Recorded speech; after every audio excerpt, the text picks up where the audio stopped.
Coming up on Serious Joy. Robbie Hunt is back with her monthly self-study hall. The topic this time, managing troublesome relationships during testy times. Live this Wednesday on SeriousJoy.com. Hello and welcome to Astro Mingle, the spiritual podcast that mingles with the talented lightworkers and the innovative influencers of our time. We're so excited here tonight to have Jenny Dee joining us. Jenny wears a lot of hats, by the way. She's a creative writer and author, a life coach, a healer, and a promoter of possibilities. That's one of her lines. When she's inspiring readers through her own children's astrology books, or she's penning a funny date memoir, or she's helping people heal from emotional abuse, Jenny brings real heart and depth to everything she does and everything she touches. She's passionate about empowering others, and her work always feels honest and uplifting and relatable. Jenny's also part of the Serious Joy family, which makes this conversation even more special. So please help me in welcoming Step 12 Virgo, Jenny Dee. Hey, Christopher. Thank you so much. Hi. Hi. I got the memo. I wore the blue. I know. I mean, we're totally in tune, right, Earth Brother? We are actually. Yes. Yeah, that's it. I mean, right there. I mean, I think that's what's good about you. One of the better things about you is that you are in tune. Like you never miss a beat as far as listening and hearing me. I'll tell you that right now. It's one of your talents. So maybe it's kind of how you got into, storytelling actually, which is actually what we're sharing tonight. I mean, one of the things about you. So let's start off with like your background and what originally sparked your love for storytelling. Because, as a filmmaker wannabe myself, I completely agree, identify with you. Yeah, absolutely. It was a childhood thing. It's always been a childhood dream. And I'd find myself, I know people think I'm extroverted, but I'm actually an introvert at heart. And we'd have family come over, and I just didn't want to be there. And I'd retreat to my room and I'd just write. As a teen, I wrote soap opera. I've written music. I just would write. Wrote for newsletters, and that was always my thing in school. But I never really thought much about it as far as a career. I just thought it was something that I love to do. So a lot of people do journals, and that's common, But to sit down and write like a sitcom or an opera, a soap opera, that's kind of, what were you telling yourself as a child? What was it in your head you were doing? Okay, so honestly, I was writing the soap opera so that if I wrote it, then I could star in it. Oh my God, that is strategy. That's a Virgo right there. Always 11 steps ahead, those Virgos. Yep. Oh my God, That's funny. That's impressive. This could have been your interview with Serious Joy, really. I was like, oh, good. When did you realize it was more of a career, though? Because that's quite a leap, especially for a Virgo. No offense, but Virgos are so critical of themselves. They edit more than they write. At what point did you flip that and say, "It's this a career? I can make money"? It was actually about 15 years ago, because just a little backstory is I did the typical good girl thing as a child where I wanted to be a teacher, but my mom's like, there's no money in that. You should really go into business. That's where it's at. And so I followed that. I went into international business, and I found, luckily, universe directed me to a job where I was writing technical proposals. So it's just always a part of me. And then there was a point in my life where I went to the Leo King's astrological retreat in Sedona. And it was just so inspiring that I felt on top of the world. I'm like, oh, I want to write a book. So I wrote a book about all my travels since I was a young child, from I can remember 3 years old, and everything had an impact on me. So instead of it being like, hey, this is what I saw, it became about, well, this is what I experienced. And every time I do something, I experience it. And so that led to my first book. Fast forward a few years later, and I'm like, I know I'm supposed to be doing something. I don't know what it is. I'm very confused. And so I'm telling you, the spa is a great place for me. Me and my bestie were up at a spa one day, and there was a tarot reader there. And I went and saw her, and I was just like, I just don't know what I'm supposed to be doing. I'm very confused, and I'm just looking for direction. She goes, you're a writer. She's like, you can make a killing on books, and you could do it lightning fast. So that moment connected it for me. It's like, oh my gosh, I am a writer.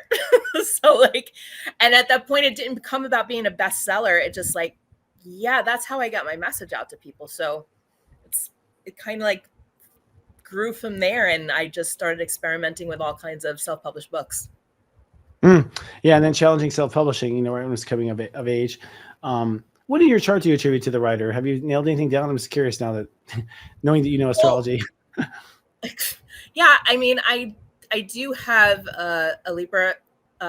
Let's see, Libra's my third house, so like Mercury and Libra in my third house, so I have a way of communicating and relating to people. And then my Mars is in my 10th house in Gemini, so I'm like, and yeah, so I was like, yeah, that's pretty much that nails it. What step is Mars, if you don't mind? It's 12. Oh, God, you're like your son. That's fascinating. Listen, everything. Yeah. I remember the very first reading you ever gave me. You're like, okay, you're a 12-degree Virgo. That's a 3. You're a 21 Leo rising. That's a 3. Born at 444. That equals 12 is a 3. You're boring. And then like Jupiter. So yeah, I've got 3s all over my chart. Yeah. Which basically is belief structure and someone who understands collective consciousness. And I'd say that's so true about you. But 12, you like poise yourself as the student. You don't ever really claim yourself to be the author of 21 or the one who knows best, just the one who knows having been there. So it's kind of like a grassroots storytelling kind of perspective, or from the feet up. That's very interesting. And I think that's probably what leads you to my next question, which is about defining the confinements of single genres and modalities. Like you feel you have the right to break the rules. Right, so to speak, as an empowered creator and do what promoter possibilities. Is that where that phrase comes from? And tell us what you do in that sense. Well, yeah, I just want to inspire people to like not have to fit into a box, because we've all been through it where, like I said before, I was kind of forced into business because I didn't know any better. But then as we get older, we all find our interests. Things change, careers change, and it's kind of like just because it changes doesn't mean you still have to be one thing. Like when you think back to most people, like, well, I'm a mom, but I'm also a sister, a friend, a lover. Like I'm all these things. And so it's like the same as a career. Like I couldn't turn my back on the fact that I'm an author, and I couldn't turn my back on the fact that I'm a certified life coach and a healer, or the fact that I like numbers so I can be a bookkeeper, and that I have marketing communication skills so I could do that as a consultant. So it's like I kept trying to fight with myself saying, pick one. You got to pick one, like focus. And then I realized you don't have to pick one.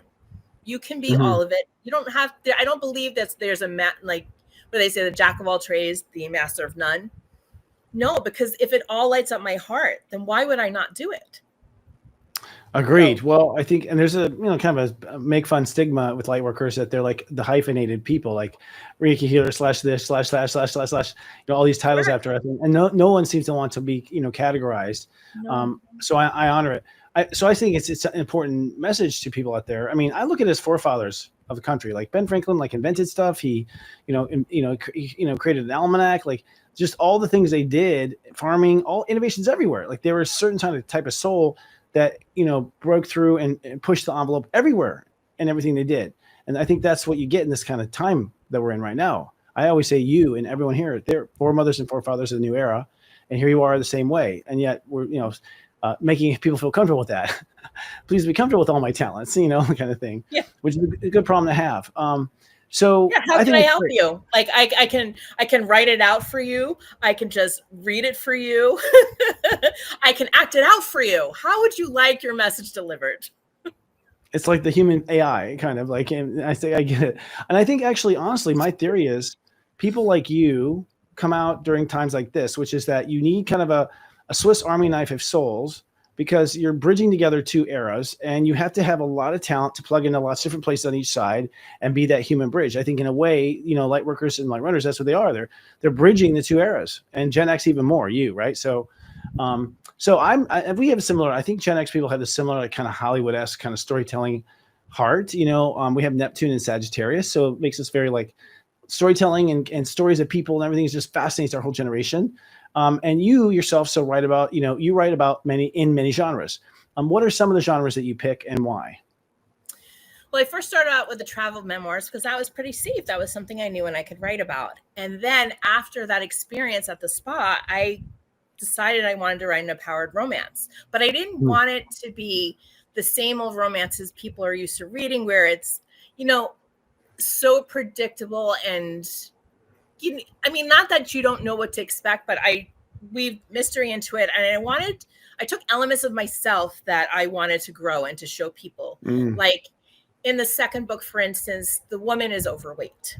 And I had her experience a relationship in which he helped her see that she was beautiful just as she is. So I like to think that in my work, it's not just a romance, but also a self-love that was built into each three of these characters. So it's the three different sisters traveling. And that just was so profound for me to be like, wow, I can write stories and empower at the same time, and they're enjoyable. And I got great feedback. I mean, my mother of all people was like, I couldn't put it down. And that is a testimonial. So yeah. And then the other things I've written were a dating memoir, which was really fun because I was going on I was just new to online dating, and the people I met, man, they made for interesting characters. And so I turned them into character potentials in my book. And then what else did I have children's astrology and numerology books and an angel book coming out. Then there's an Irish fairy adventures and an abuse novel, emotional abuse. About. So are these like the many, I mean, you know, with steps to astrology, Virgo's really 2 Leos in one. Really, and wanting to be really listen even twice to Leo. That's what people know, but still acting humble with the head down. Are these all parts of yourself that you're interested in yourself? Like, is this a self-exploration, really, these different directions? Okay. And I like how you're like using the writing of it to heal. I think that's really smart and probably a good class, to teach people, because like, you know, I think women particularly need to embellish that side of themselves, and they'll give themselves the freedom to do that. And if you're writing a novel, it's like you have this other reason to also write it. So it's just kind of like makes it okay all the way around. It's a smart, really direction there. I did channel even the romance. It was just like, it was coming. And as I'm crying, writing certain parts of it, healing myself, I did know that if this is affecting me, someone else is going to be affected by it. And at the end of the day, I don't care who reads it, as long as whoever does read it gets touched by it. And that's what I do it for. Well, a couple things. Interesting. I believe personally that when we read a person's work like yours, that your vibrational signature is in the work, and that we are actually tapping into your Akashic. I think we tap into you. I don't think we actually imagine it with our own imagination. I don't think that's true. I think that's what science has just said to us. I think we psychically tap in, and we're there with you, and we're crying with you, and we're feeling the feelings with the author and why it touches your soul. I think that's why it's so incredible and can never be replaced, writing and reading and things like that. How, in that sense, where do you think that voice is coming from? Do you think that that's your higher self narrating the thing that you came up with in heaven? Or do you think that it's like something you agreed to channel for the collective, or is it Akashic, or where does that come from? I honestly think, and I'm just going to be authentic and say it, I think it's for me, but then I can help people through me and what I learn and experience from. So because I am an overthinker, and it's very difficult for me to get messages of healing sometimes unless it comes from a third party, even though you're supposed to get it yourself. This is a way for me to tap into myself and hear me. So God will send it through me, channeled, saying, this is a story you need to tell. And as I'm telling it, I'm like, oh. And then I get it and I move through it. Especially when I wrote the abuse novel, it was like so cathartic. It's like, put that out there, but then there's someone else who feels like me, wondering if she was crazy, or wondering if she could do it or walk away or anything like that. And if I had a book like that, to see that, okay, I'm not insane, this does happen, and I can walk away, like it just, those kind of books help me. So I go to those books. But for me, the writing, I think, is a source of, it's kind of both. Like, it helps me, and then like the children's astrology was like the part of me that was the Jupiter 9th part of me that's like, okay, now you got to teach. So like, yeah, you got to heal and learn your Chiron in Aries and all this kind of stuff, but then you have to go out and teach something from it. So it's like a blend of my book. So that's why it's also multi-genre, because sometimes it's for healing, sometimes it's for fun, and sometimes it's just like, hey, let's teach some kids some astrology. It's time. And say Jupiter in what sign in the 9th? Jupiter in Aries in the 9th. Okay, got you. Yeah. So I mean, I look at that as like your soul's way behind, period. If Jupiter's in your 9th, like, you have been quiet and tight-lipped for many lifetimes, and you haven't been sharing us your beliefs for many lifetimes, and you've been keeping your opinion to yourself. And so you were way overdue, I think you would disagree with that. Oh no, and our relationship in past lives is different. Once you get behind closed doors, she's a different Jenny, let me tell you. But she's not actually. She's always the same. You get what you see. But nonetheless, that's the sun in the first house, remark too. So I think you're good. I mean, you're overdoing this, you're fortunate too. And, and I think also you're a translator. That's what I was getting to. It's like, I think like with the children's books, I mean, flipping through them and looking at what you've done, I'm really proud of you, first of all, because the children's genre is something that I agree has to be there. Like kids should learn from the beginning what that all means. And there's nothing out there that I've ever endorsed or thought was good, so it's like, you are a great children's writer in regard to these esoterics. I think they're very simple and very grounding. So I think that's great. But to me, that's translation even. You are teaching, but you're kind of basically like when you step down power and electricity, you're like bringing it down, but it's the same power, I think. So how does your own work as a healer and a practitioner go into your work in writing and expressing yourself? I just think it helps me be more and more authentic and open and getting vulnerable and being okay with it. Because I feel like with each piece of work and the material, I'm sharing a part of myself. With every blog that I write or every poem, I'm expressing me. And I'm getting comfortable with that, saying it's okay that I'm different, or we're all supposed to be different. But it's more of this self-acceptance. And as I'm getting older, there's less that I worry about what people think. Because if you don't resonate with me, that's okay. It's okay. Like I want the people who resonate with me and who can find inspiration in what I do, or not even inspiration, but relation. Be like, oh, I know what she's talking about.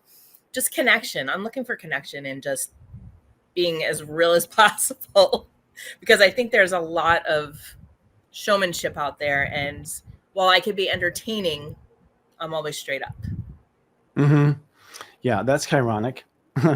No, but no, it is kind of. I mean, honestly, I think that's a karma return. Now that I'm past that, I think that's part of karma return. Is you realize, oh my God, my worries about people, what they think of me, all came down to my chiron wound. Like was the stem of all of it, and oh my God, it was in my head. It didn't really exist. Like that's the other big shocker, thrilling ending that I just gave away.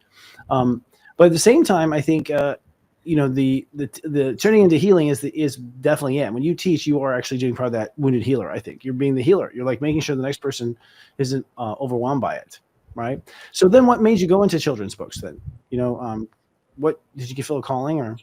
Well, so it actually was inspired by another friend that you know of mine, Stephanie Foley. We were just talking years and years ago during our Soul Garden years, and like, oh, we should totally do a children's astrology book. And so we like talked about it for a second and then put it on hold for a couple of years. She happened to come out and visit with her family, and we're sitting on the beach. Again, I'm always relaxed and zen when these come to me. And we're like, we really should write that. I'm like, you know what? We should. And so within a month, we wrote all 4 initial books, between her son doing the design and us doing the writing of what the signs all mean. And then saying that stars have stars in the houses and planets have personalities, and going through all those things. And then finally how to read your chart, bringing it all together. And it was just, as we were doing it, our kids were younger and playing on the beach. I'm like, wouldn't it be nice if they had something to help them show the way? Like they see us and how we live our daily life. But, when I say stuff to them, like, oh, you, of course you're indecisive, Libra. It helped my son to understand. I was like, what are you talking about? So like it was for them. And after I wrote those, I also wrote a numerology one. And I remember my daughter like going through this going, oh, wow. So I'm this number. I'm doing this. She's doing this math. And she's like, oh, this is my life number. And what does it mean? And she was just so intrigued. I was like, all right, this is pretty cool. I have opened up a mind to possibilities, promoter possibilities. So that's where that comes in. Yeah. And in regard to that, did you find that your children have taken with it? Like, did your son read it and go yes, and your daughter read it and say yes, or did he say no? In the beginning, with my son, there's no. In the beginning, they were both on point. My daughter is still my little fairy. She's still with me. My son's gonna be 18, and he's more skeptical right now, even though he was profoundly spiritual at age 7, telling me things about the universe, which I actually want to write into a book, because what he was telling me about how he chose me. And how God basically has like a motherboard up there to calculate all the souls and everything. It really is a fascinating conversation I had with him one day. And So I'm waiting. He'll come back. He's just going through the. Wait, how old is he? 18? He's going to be 18. Yeah. Step 18. So yeah. Yeah. You're not talking No. 18. No. He's going to be 18. I think he's step 16. Yeah. He's a step 16. No, it's 1 year for what's that for every year? So if he's 16 years old. No, you're talking about his son. I'm talking about he's in step 18. His son is 16 in the 11th, and then he's going to be 18 next month. Totally. Okay. That makes sense. Step 16 and then age 7 is when your eye sense opens up. So that makes total sense. Hey, share with us a little bit about self-publishing. I mean, that's something that a lot of us light workers are always curious about. Like it's something you have to study. I mean, you got a couple of war wounds and advice for the weary writer out there? Just don't give up. I mean, it is hard out there because more and more people are doing it. It's easier. And what it does is and the reason why I chose it was because I keep my authentic voice. I didn't want some editor telling me, no, you can't write this. Now, I don't mind a proofreading editor that says, hey, this doesn't sound that great. Maybe you want to like change the wording and stuff like that. But I didn't want somebody coming in and changing me conceptually. And so that's the benefits of the self-publishing. And I've done Amazon, I've done Ingram Spark, and I've helped others self-publish their own books, and it is a challenge not to publish. That's the easy part. It's to get out there and market it. And I think that's where I personally struggle because of my multi-genre take. It's like, well, what are you? It's like, then because I can't brand myself, it's like it's a struggle. But for people who have that, I almost knocked my computer off. For people who have that that clarity of what they are writing about, it might be a little easier to brand. So I would say find yourself, don't even worry about the publishing. I would say find good marketing and promotion, because that's where it's at. Because if you got a story to tell, somebody wants to hear it, but you have to find the right channels to get interviews, book tours, do the thing. I have been scared to do it, but now I'm approaching this point where I'm not scared to talk about it anymore. So that's, if you're a self-publisher, that's the number one thing. I'd be like, don't hide behind self-publishing. Get out there and go market yourself. Go put it out there. You've got to take that energy and do the work.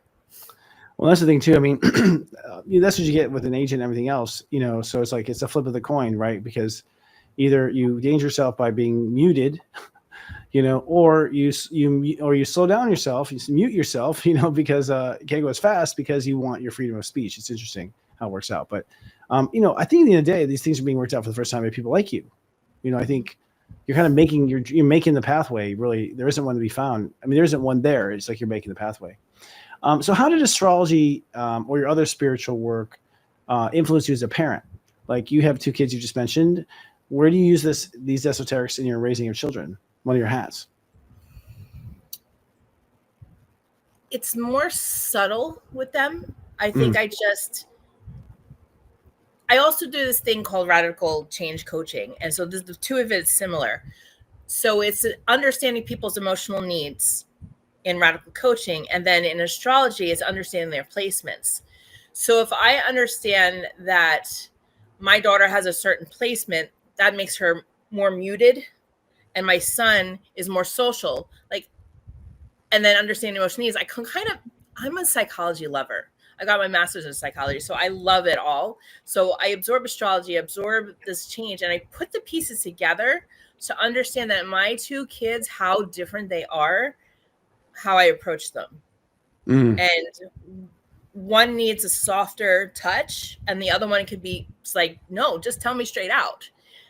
And it's understanding how they work from an astrological and emotional perspective, I think has helped me to create healthy relationships with my kids, where nothing's perfect. I ain't the perfect parent. Nobody is. And they're going to have their struggles in life, but it helps me realize how I can support them when they go through it.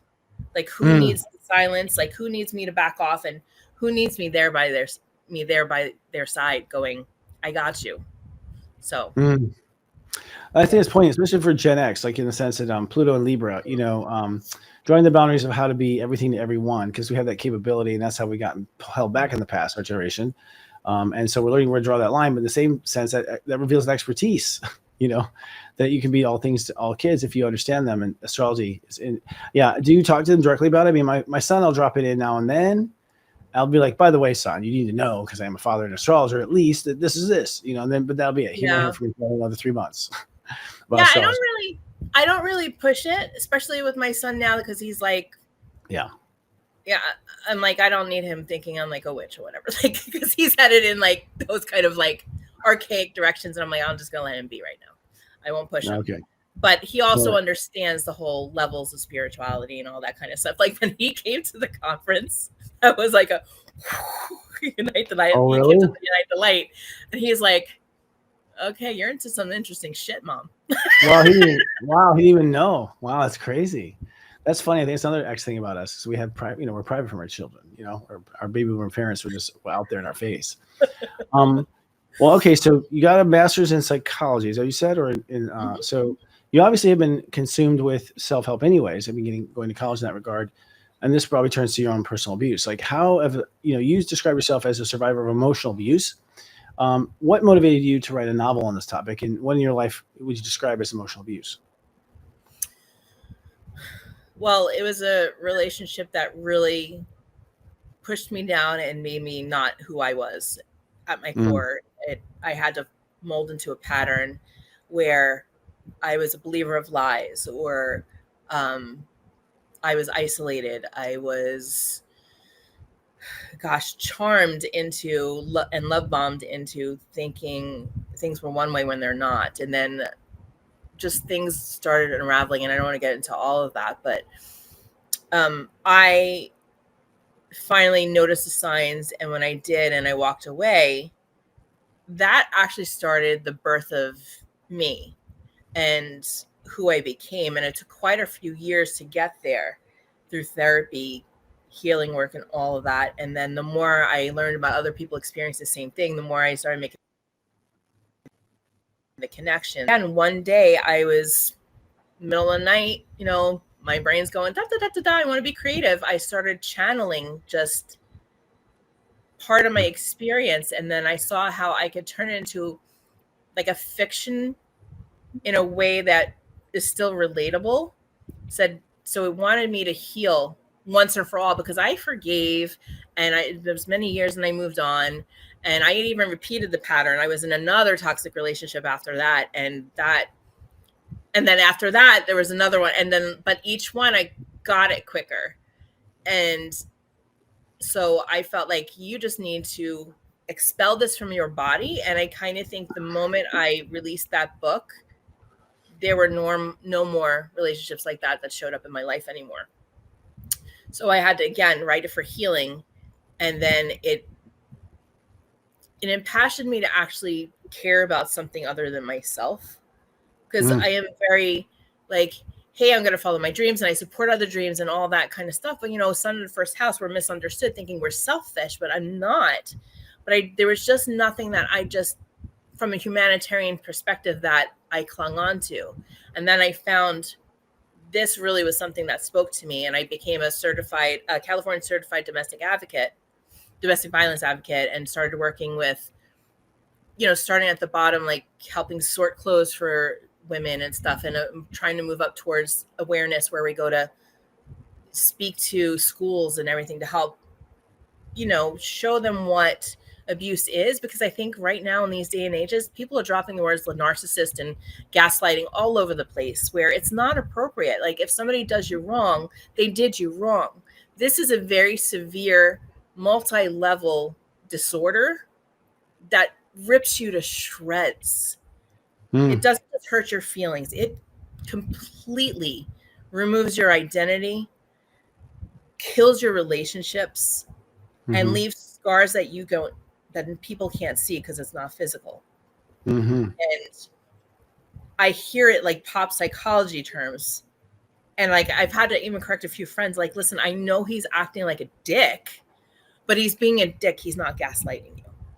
Like, that's so like, I kind of want my awareness out there to be like, no, don't confuse like what's just a common term with what it actually is. Because the people who are in that need help.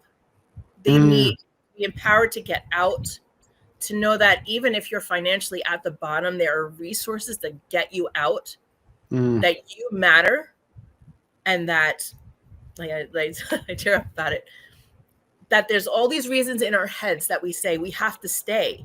We made vows, or it'll get better. He promised it'll get better, or there's kids involved, or any one of those things, excuses we want to keep, other than going, but it's destroying everything you love. Everything you're trying to protect is destroying. And until you see that light,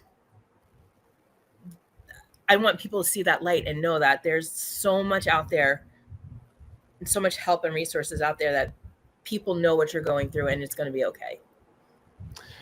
Well, I think you bring up a few good points. I mean, one is that, first of all, the person wants it to be love. So, they're bringing all the romantic hopefulness to the situation to begin with, and wanting that to happen, like the movies, like we all do. And so there's an open-hearted, like, expression of yourself. And then really these people get off on hurting and destroying. I mean, the truth is that they feed off of hurting and destroying. And so they're motivated to do this, and you don't really see it. It's, it is complex. And they get you to this point where you're talking about, like, where you are trying to prove to them who you are, when you really shouldn't have to prove anything, right? Like, you just find yourself trying to prove to them. And it's like, they're the ones fucking with you, and you're trying to prove to them that you're good. That's the inside of those situations. Well, here's where I'm going to correct that. It's not good. Like, the people who are in those situations doing those, they're wounded too. Something happened to them. Like, they didn't get the help they needed. They didn't get the support they needed. They didn't get the love that they needed to know how to act to people. And it's not that I'm here defending them, but I'm not going to put them up on the stake and burn them either. They need help. That is what you're telling yourself to stay, though. I mean, like, there's also dialogue that talks yourself back into the stay. You're like, when you're in that state. But when you look at the situation in abuse, there's two parties, just like there's two sides to every story. Yeah. And we're not going to help that, like, because that's the other part. I want to empower those who are abusers to say, hey, I can change. I can be a better person. I can love myself enough to love other people better. So I mean, I don't know, maybe I'm delusional or hopeful, but I really think that that's where the work has to come. The wounded need to be healed so that they stop wounding others. I don't disagree, although I think that people go about it differently. I mean, that kind of person, I don't necessarily always see, like, turn the leaf and then want to help themselves. It seems like they're lazy, and there's more of you where that came from. And, like, I have not seen a turnaround yet so far, at least in the ones in my life, in my bet. So we'll see. So what does a California domestic abuse advocate, where do you see yourself in the future? Like, where do you want to take this? Obviously, you have a very strong mission. Do you have a book that accompanies this? I guess so. The Memoirs of Your Own Experience, right? It's more of a fictional thing. It's based on stuff I've experienced, but learn from experience. Also stories that from other women and other friends that I've been through. It's called Beat Me With Your Words. And that was channeled too. Woo. And that was rough. I mean, the book, I got some backlash for that too. The title? Like, that's really, the title. And I'm like, that's what it is. If you don't like it, then don't read it. It's really hard. I think because we've all been so there. Trigger warning. If you do end up reading it, it's triggering. Okay. Beat Me With Your Words. Available on Amazon and where? Seriously. Pretty much, and Barnes and Noble, wherever. Yeah. Extended. Yeah, it's Amazon. Good. That's a good one, though, honestly. It's the one you got to hide from the person you're staying with. You can't let that title be seen in public, like, or whatever. So you have to read on the down low, but you can't say it better than that. And honestly, people do. I've been hurt so poorly by words, so much by words. They are a weapon. Well, with that happy note, we're going to come back even happier. We're going to take a quick commercial break. When we come back, we're talking about Jenny's chironic healer, which I think is chironic, and how it helps overcome past life trauma. We'll be right back.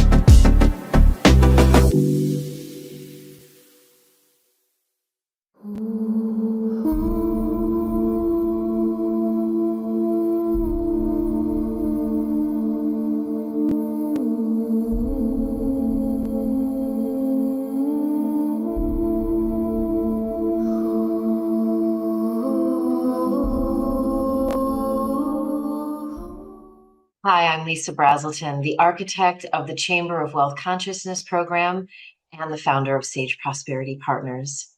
Are you ready to break free from old money stories and belief systems? This fall, there are 2 cohorts which I will be facilitating, and I would love for you to join me. In this program, I will help you open up the light of divine prosperity. There are limited spaces available. You can see the link below, and Serious Joy members will receive a discount. I look forward to seeing you.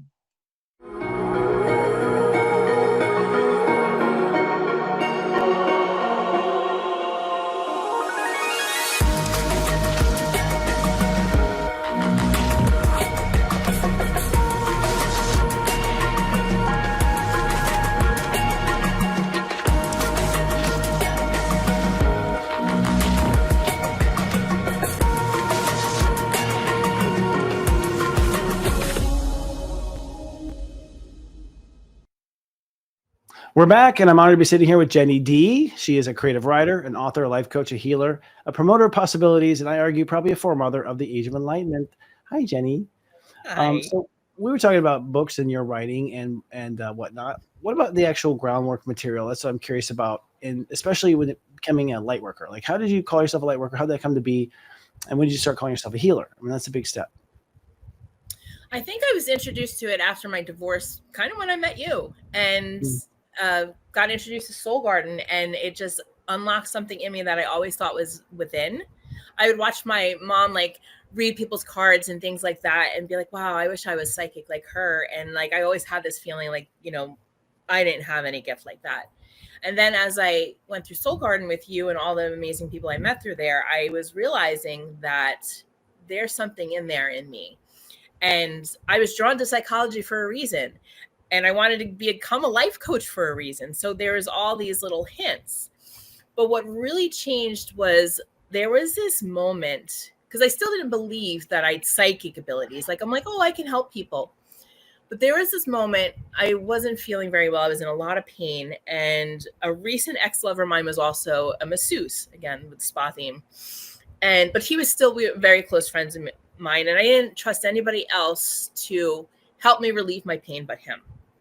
And so I went there and he's massaging me, and the back of my head, I don't know what he did, but all of a sudden it felt like this light portal opened up and I saw our past life together as twins. And I don't mean twin flames. I mean, just like, and it had a very brotherly feel. I'm like, that feels right. And I just saw us playing by the river, and it was just really cool. And I shared with him the experience. He goes, I could feel that. And I was doing that on a lunch break at work. I go back to work and still new to this. I'm like, I portal didn't close. And as I walked into work, I saw like my boss or one of my bosses was like, you were a Roman gladiator. I'm like, oh, you were in the deer. I see you with the deer in the forest. And it was just all this stuff that just came flying out of me. And I'm like, what is this? And then when I learned to sit with it, I realized I was seeing these images. And they seem very past life to me. So I have called them past life trauma recoveries. So, but it's not a regression. So I don't sit with people and I don't walk through what I see could have been their lives. So what happens to me is I ask them to send intention for something that they want discovered about themselves or something they want healed. And then I'll go into meditation and bring up, I see a movie image. I literally watch it like it's a full, like Wizard of Oz color screen, this whole entire scene. And I will explain it to them as it's coming out. And it relates to something going on in their life right now. Like it's 100% been that way for anybody I've done the reading for. And then I'm still at the point where I'm like, well, is it a past life, which it could be, or is it just, you know, God's way of saying, I'm giving you the image to tell them how to understand what some of the wounds are and how they relate. And I just remembered recently there was somebody I gave a reading to where it was the oddest thing I ever saw. It was like, okay, you're here and then you're on a farm and then there's this person. And like, I'm like, I'm sorry, that didn't make sense. She's like, you just described my life, this life. I was like, what? So I realized there I had the power to do help people heal, like by identifying blocks. Mm. And then I shift into coaching where you say, okay, this is, areas of your life where there's patterns that you can break and things like that. So that's when I realized, and it was like, I guess about 15 years ago. But again, I have this fear thing that was holding me back of saying, no, I'm not good enough to be a bestseller. I'm not good enough to be, a healer. Look at all these amazing healers in my life that I met. I'm not like them. And so now I'm like, yes, I am. Yeah, so it comes down to being really good, effective at what you do. Like if the person walks away feeling better, you've done it. I mean, that's it. Like they're on their way and they're happier and they're on their way when they're in their talent. That's also excellent. I'm wondering about the past life visions you had. So you concluded these were past life, basically, is what you concluded? Yeah, I didn't know what else to describe them as. It's like a past life vision, but some of them were like Titanic related. So I could see the Titanic, or a lot were like even medieval times. It's just, they were past historic periods. I haven't seen anything that is like recent. Yeah, and that's the thing. then when I saw a Wizard of Oz reference actually in somebody's, that's when I was like, oh, maybe it's not like, but it's connected to things that have happened in the past, because our wounds are not just our wounds now. So It's still, those patterns are something back from your past life. So whether you actually were a milkmaid or not is not the past life memory, but the recovery is that code, that feeling that you had that you're repeating through multiple lifetimes. And that's the recovery. It doesn't matter what vision comes up for you or what life or what character you were. It's like, what is that feeling? What feeling has been carried out life after life after life that you're now brave enough to know and understand and work through and to stop? It's the feeling that you can't get rid of, that you can't let go of. And that's the karma, is that you can't let go of the feeling. You can't let it go. Your soul's still disturbed by it, to some degree, or can't, wants it back and so won't let go. So, that's the tie of the earth right there. Do you also have like instant knowing of all the characters in the scene? Like when I have a past life flashback, which comes for clients, like it's only one moment, but, and it's like superimposed, like Google Glass or something. Like I can see it here, and what I'm seeing with my other eyes too at the same time. But I also just know all the characters and where the whole story is. Like it's just instant. Like I know this person's mad at this person. I just like there's a lot of human awareness there too. Yep, I said, oh, this is your mom, and she's got mental issues right now, and that's affecting you. And then like, oh, and then I feel like you're with Auntie M. Like it was really funny. I was like, yeah, like an aunt figure, but they're raising you, or like a grandparent raising you. So like I feel all the characters in the story, right down to a horse that was her best friend. So it just blew my mind to learn that I had this gift and I love it. I love doing this for people, like seeing the awareness come through and just knowing I help somebody. Like, again, I know I make it about me, but whatever. It's really about you. I'd love to do one for you one day, Chris. Well, that'd be great. I mean, it'd be interesting. I guess we're ready to unlock all those memories. Yes, I'm happy. I've been clearing. I mean, I think the more I did it for clients, the better I got comfortable with my own stuff. So I think that was also is helpful when you do it for clients. And I think the kids are going to be born with this ability, a couple generations down the line, like that. We're not going to forget these past lives anymore. That's my suspicion. But you're pioneering that for everyone. So how do you approach your trauma experiences when you have someone who's traumatized? What is your strategy of approach there? Because a lot of people are not doing anything about it whatsoever. But traumatized, you're just living with the trauma. What's your approach, especially past life trauma? Like, let's say his past life trauma. Like they're afraid of water. If somebody's coming to me, they're open to facing it. True, yeah. So there's two different people. So there's the ones that are open to facing it, who are like, even as they hear really hard, and I sometimes see rape, murders, everything, and I'll or ahead of time say, listen, do you want me to just speak outright, or do you want me to soften what I see? And they're always like, no, just give it to me straight. And like, sometimes I'm like, I can't describe this to you. I can't do this. So like, but they want to know because they're ready to move on. They're just like, give me answers that I can move on from. And then there's the people in your life that are not ready to be healed or never will be healed, and who want to stay stuck in that past life. And there's nothing you can do other than I've learned just to empathize, not enable, because I won't enable someone. But I also don't want to waste my time trying to help them when they don't really want to be helped. So I just support them and meet them where they're at and say, and if I have like a little opening where they have some openness, then I'll be like, hey, have you considered, what about this? Oh, that's, try to get them that way. But you have to be open. If you're not open, there's nothing. You're not recovering. No, I mean, eventually, I mean, they have to want to. And I think that's sort of a spiritual light worker law, really, is that you should be asked. They have to be asked for it. It's also frustrating when they're like close to you, like your brother, and you get along with everything else in life, and you share everything else as far as approaches to life, and then this one thing you can't get in their head. It's like you don't have that vibe. Yeah, we're hearing some noise here in the background too. Yeah, it's not me. Yeah, it wasn't me. So are there specific techniques or philosophies you find most powerful in helping clients heal, like your go-tos that everyone needs to do? No, it's individualized. Like I see how they react. I see what they need. Again, I have different modalities. Like I'll do traditional coaching. I'll do astrological coaching. I'll bring in something I do called Chironic reports, where I look at the Chiron in somebody's chart, and I go beyond just seeing what the Chiron is. I look at all the aspects and what they can mean. And then I'll write up a written report on it. And sometimes that helps people see like a connection of wounds and everything. There's other things that I do. Like I could do tarot readers. Like I do a little bit of that inside, but it's mostly psychic. I go with what I think in the moment they need. And I let them guide me. If it's not resonating, then we'd shift somewhere else. But everybody heals differently.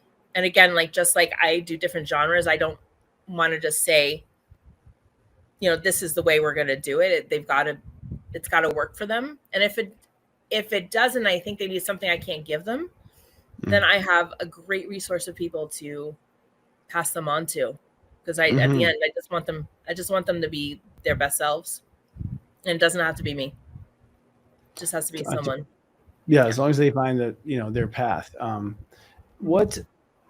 When you are helping, and you said you use Chiron, so to you, what do you do for a person who's like pre-Chiron return, first of all? Because now that you've gone through it, don't you feel like that's a benchmark that only time will do? Yes. No matter how much my gosh. Yeah. Like I do find there's a difference in younger generations when I do that. They're like, wow, yeah, that makes sense. Okay, cool. I can work on that. Versus someone older in the Gen X were like, oh, that gives me additional insight, but I think I already kicked this. Right. Yes, you did. And I've learned a lot from a recent guest you had on, Karen Croney. I've been talking to her. She's been talking me through this Chiron stuff. Oh my gosh, she's so brilliant. And by the way, I guess I should just say she's going to be our next guest on Board of Light next month. Whatever. Oh, that's great. Oh, that's awesome. Yeah. Yay. But Karen has helped me with Chiron and understanding what I need to heal. And it's been so profound. And so I try to put, those are actually in my reports too. So I'll point out, this conjunction supports this, but this opposition gives you another layer you may not realize. And so I write them out because as a writer, I'm more confident in those words than if I just stay in front of you, Christopher, and look at your chart and be like, oh, okay. My mind, when it's doing that kind of analysis, needs to be written out. But when I'm doing a past life analysis, it's like, okay, it's a vision in my head. I could just speak it and then go with my instincts. That's great. So it's a duality I have. Has Karen put Charlotte into your vocabulary? And yes, we're about to explore her. Yes. Yeah, she's fascinating. I noticed we're talking about Chiron's wife, and now I'm joking and readings. I'm like, well, he was in bed. She was the one doing all the work, whatever when he was healing. But she apparently has the right way. So in your chart, the step number and sign and house of Charlotte, which is always close to Chiron, you always find her within a house away, which is kind of cool. She's like a wife always around. She literally has the formula to apply to the Chiron to be its antidote. And what I find is maybe Virgo, the one and the one. One is Chiron and one is Charlotte, and together they make the Virgo. They Who make knows? this feeling. Yeah, Who it could be. knows? I'm convinced that that Chiron is the ruler of Virgo, Absolutely. and that Yeah. Virgo is a pile of wounds basically that they show up with, and they always Yes. heal those wounds, and in the healing of those wounds, they realize their talents, and so that's classic. I think wounded healer kind of like story. But what's interesting about it is it's what you become, which means in astrology you become your wounds. That's what you become. It's the first thing you become on earth is your wounds. And I wonder sometimes, well, how that changed when we start to heal ourselves, generationally. What does I become be then? Is it then I become a fairy tale, or I become a butterfly? Like we just can become, Virgos are the ones that can transmute themselves into other animals. Like it's kind of curious once we're I healed know, what it happens. leads me to the first thought that popped in my mind is like, is that why Atlantis happened then? Like we just became and at the ultimate, and then we had to start over from scratch so we remember again. We have to get there again. Who knows? I think, yeah, no, I don't know. I mean, I think there's a virgin-like quality to Atlantis in the sense that they were naive to evil and all those things, and they really were susceptible to any modern, drama on television right now would kill them. They were just not sophisticated, and so that Virgo virginity was definitely there, the innocence at the time. But I understand it was Mu that like made all the weird animals, like mermaids and stuff. That was their, fantasy. So tell me this then. So what have been your most profound breakthroughs with your chironic approach and Chiron in your own past life recovery? Like, what have you come to learn? Like I've been able to see my relationships with other people currently existing and remove that past life. I guess we would call it karma, but just stop seeing them as that person and just seeing them as who they are now. And learning my triggers are not necessarily this life. They are past life or multi-generational, whatever that is, or it's childhood. And it's just been a lot of self-awareness to the point where less self-judgment, more self-love, more natural, and not even like I'm going to say affirmations every day, which is great. And I don't put that down, but it's I'm not forcing it with words. It's like I'm just naturally feeling it. And the more I do this work with people and see different sides to myself, and the more I see their aha moments, I'm like, oh, yeah, I had an aha moment too. I'll let them have their aha moment, but I'm going to go journal about this later because you know what I found out about me? As I don't know, it's making me calmer, more chill, if that's possible for me. I don't know. We'll see. I haven't seen it yet, but you tell me. I'm sure it's happening. I was kidding. I'll tell you in 2 weeks when I'm back from my dream cruise. There's been a less wild-eyed, but same intensity. I'll say that. Used to be intense and wild-eyed. Now it's intense. But that's you. It's in the first house. I think you could just express all out. I don't think I'll ever not be intense. Sorry, not sorry. I know that's what I'm saying. I'm saying it has nothing to do with Chiron. Nothing chironic about it. So with Chiron as well, becoming in the energy, I'm wondering what your thoughts are as far as post 50, like because that's the healer. And ironically, you became a healer to actually heal. I mean, you became a healer to heal yourself, really. But as we live longer and whatnot, I wonder if you and Karen have any theories on where Chiron's heading, since you're becoming an expert at it. I just think that it's still new. It's still new. We still got a lot to uncover about it. But as far as me personally turning 50 and shit, like I don't give a fuck about anything that I used to care about. Like, and I don't mean like people or things that my heart believe, but worries, anxiety, stress, like they're always going to be there. And I might have that quick reaction, but then I'm like, no thanks. So I found that that's the kind of ease I'm talking about. Like as I entered this new phase, it's like there literally felt like a switch. Like I'm 50. No, that's not very absolute. Anymore. Like it's very absolute. It does not matter. Turn on. I became fearless. Here, great. The feel good for that person, great. That's what we aim for. Yeah, and it's felt that too, for sure. So looking back, what would you tell others who are just starting out on their own on this healing creative kind of journey, especially now with AI, this AI driven world? If someone feels like they want to be a healer, what's the first step for someone? Just believe it, that you are. It's not a wanting to be, it's that you are. And to not be afraid of that and not compare yourself to someone else or think that you have to. Just honor your own calling. Go for it. Don't wait years to get into it. Mhm. It just really is about finding your true voice, standing by that, and doing what you know in your heart that you can do, because nobody else should tell you if you can or cannot do it. You just do it. You just be, says the Virgo. Just be. And let Yeah, it just unfold. be without unfiltered. So are you filtered all the time now? Like, how would you describe that Virgo part of you? No, it's not. It's different because it's not a filtering. It's a choosing not to engage. So it's different. Like, I don't have to respond if I don't feel like it's right. I will just take a step back and be like, I'll just see how it unfolds. Okay. Like, so it's not, I don't filter it. I'm still authentically me, but some things I don't care to engage in anymore. Like, I used to be passionate about like having to be heard or whatever in certain instances. And I was like, all right, listen, I will say my piece. I will honor somebody else's perspective, but I don't need to engage. Disengage, out. There's my little Zen over there. Well, I think that's it partly too. I mean, Virgos are hyper aware of every detail. And so what you're saying is you kind of lean to the Pisces side of yourself, which I call the clutch. Yes. And you just let it go. You just let a lot of things go. I mean, part of being a Virgo is saying no. The more no's are the bigger yeses, right? I think it's interesting. How do you foresee, this is one quick question on astrology.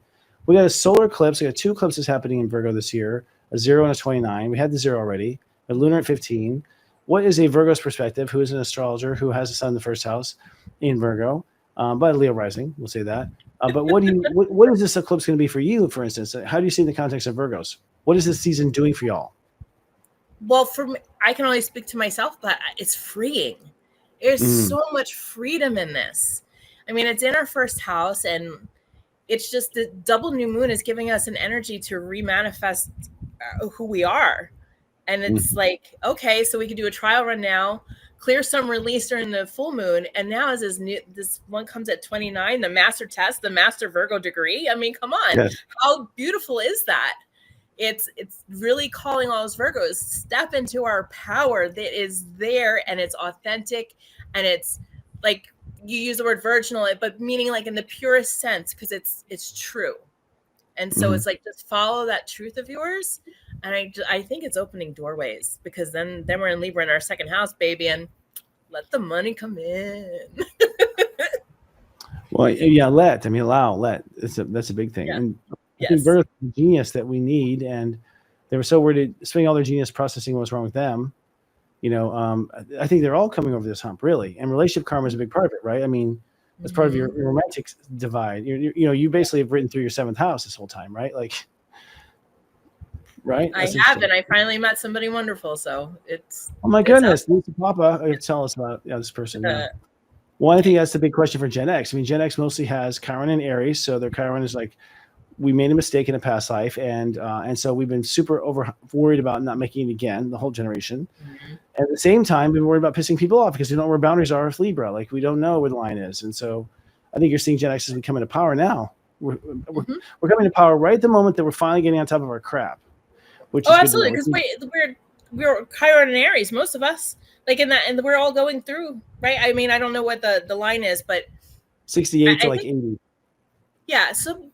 So I would say most of that's Gen X mostly, and it's we're all going through that. Chiron and Aries like 71 to like 78 or 79. Sorry. Yeah, maybe. But a big part of it I just feel like the ones hitting their 50s now. Yep.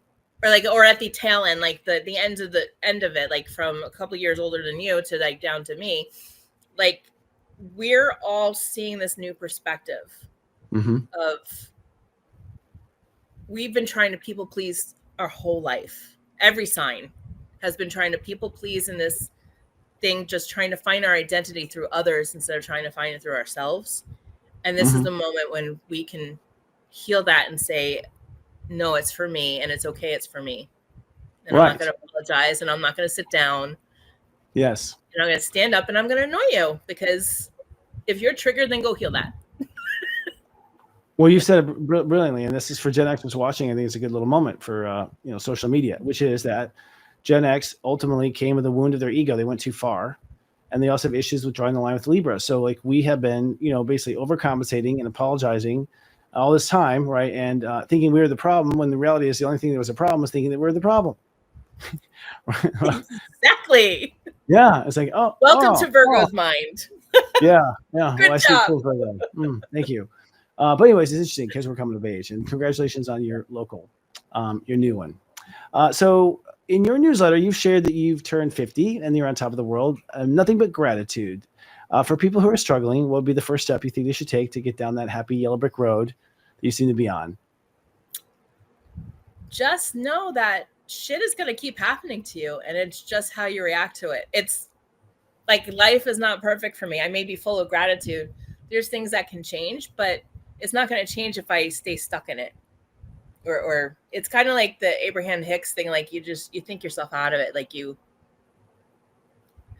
I don't know. It's hard to get there. It's easier said than done. It's taken me many years, but if you really want your own happiness, you've got to take that time. You've got to take the meditation space or whatever self-care that you need to hear what's in here instead of what's in here, because, I have OCD, so it is obsessive in here.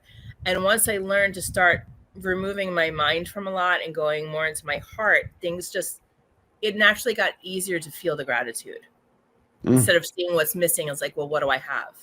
So gratitude's a big part of it, and just accepting what comes, because you can't change it. Like in that moment, like it happens, you can change how you react to it. You can, shift things moving forward.